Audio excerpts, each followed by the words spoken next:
yangu matatu. Naitwa Margaret Mtareba Martin.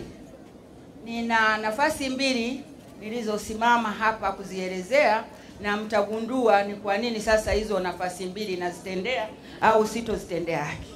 Ya kwanza nikiwa mwenyekiti wa bodi, lakini ya pili nikiwa balozi wa mazingira kutoka ofisi ya makamu wa rais, muungano na mazingira, Dodoma.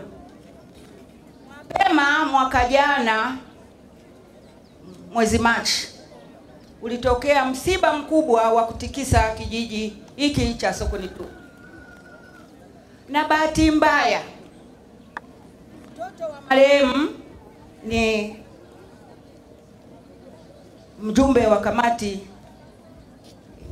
mjumbe wa bodi ya shule ya sekondari tu.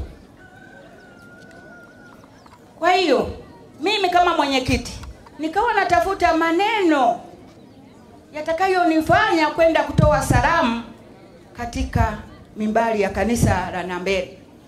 Nilikuja nikaomba hapa diary na kitabu kikubwa cha michango waliokuwa wanatumia wazee wetu waanzilishi, akiwemo mzee Bethel na diwani Obedi.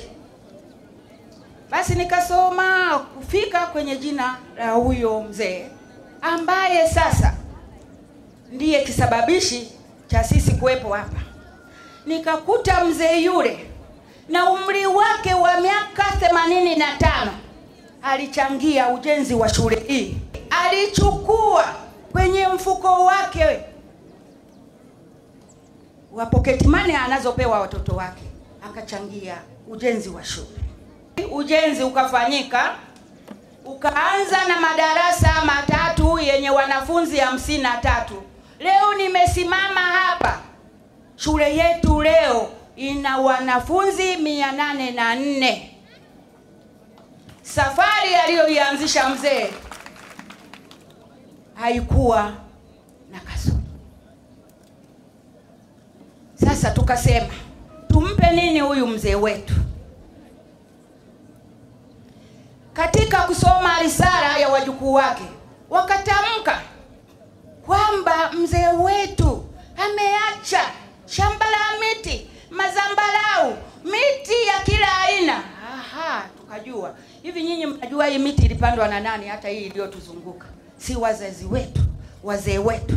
Tukasema tutamwenzi huyu mzee kwa kupanda miti.